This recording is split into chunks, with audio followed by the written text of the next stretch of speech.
Hai, gua Mr. J. Selamat datang di Benang Merah Film.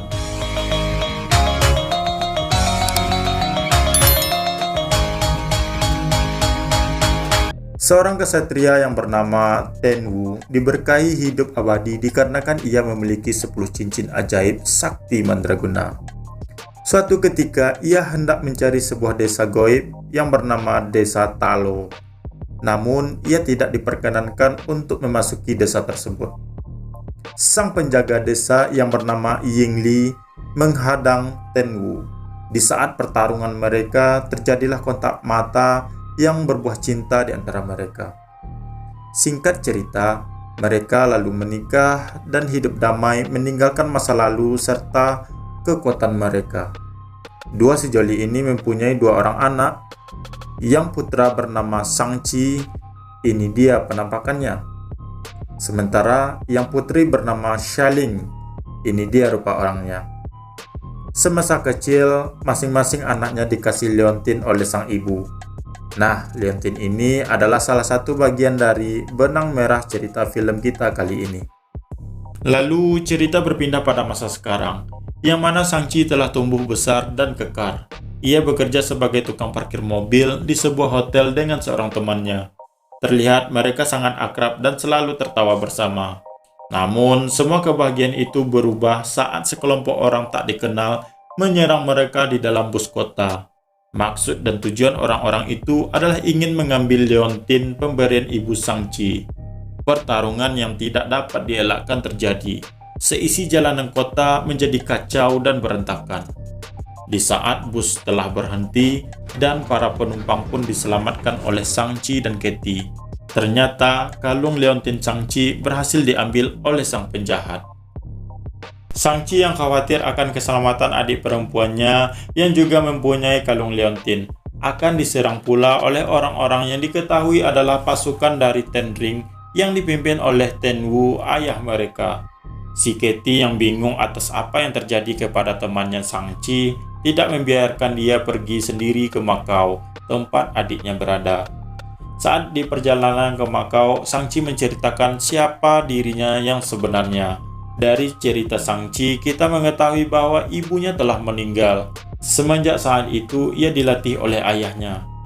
Hingga saat umurnya menginjak remaja, dia diberi misi oleh ayahnya untuk membunuh pembunuh ibunya. Namun Shang-Chi tidak melaksanakan misi tersebut. Malahan ia lari ke Amerika dan tidak pernah kembali.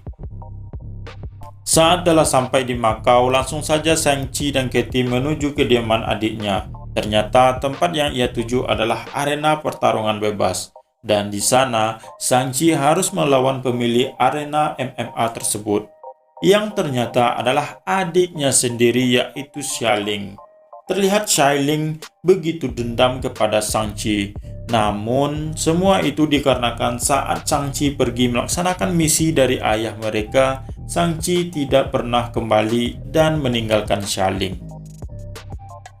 Saat pertarungan mereka selesai, Shang-Chi menjelaskan apa tujuannya datang, yakninya ingin melindungi Xialing dari pasukan Ten Ring yang berniat merebut liontin Xialing.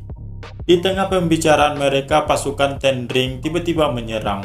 Pertarungan di atas gedung itu pun antara 2 orang adik kakak melawan 1 peleton pasukan Ten Ring. Terlihat mereka berdua tidak dapat dikalahkan. Sampai pada akhirnya ayah mereka datang dan menenangkan situasi. Shang-Chi, Xialing, dan temannya Katie dibawa pulang oleh ayah mereka.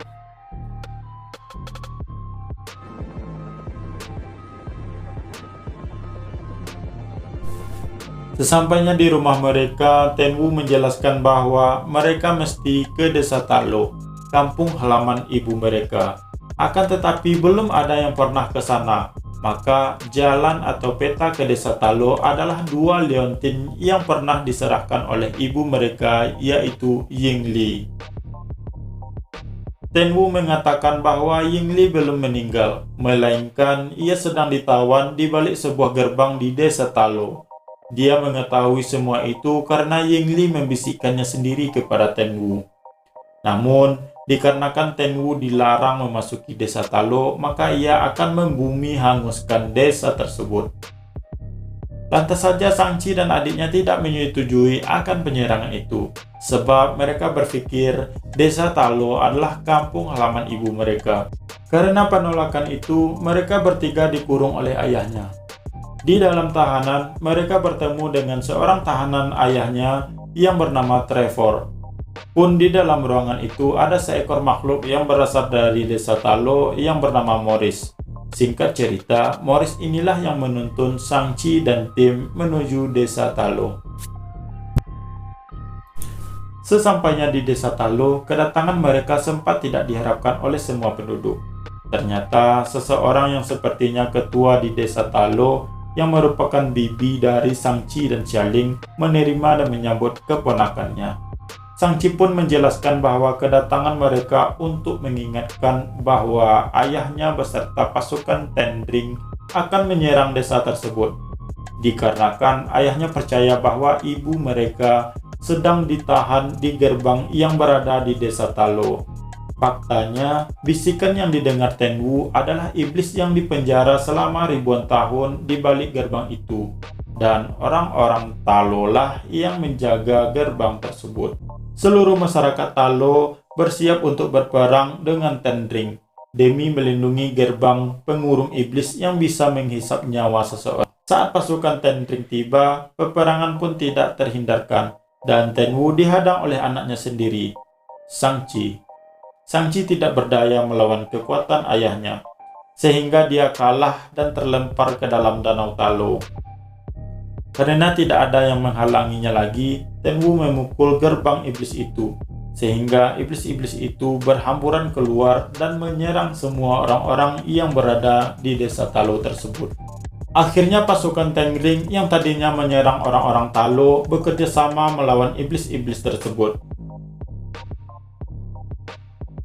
Kembali ke Sang Chi yang tenggelam semakin dalam, menemukan seekor naga pelindung desa Talo dan terbang ke permukaan membasmi iblis-iblis yang terus bermunculan dari dalam gerbang.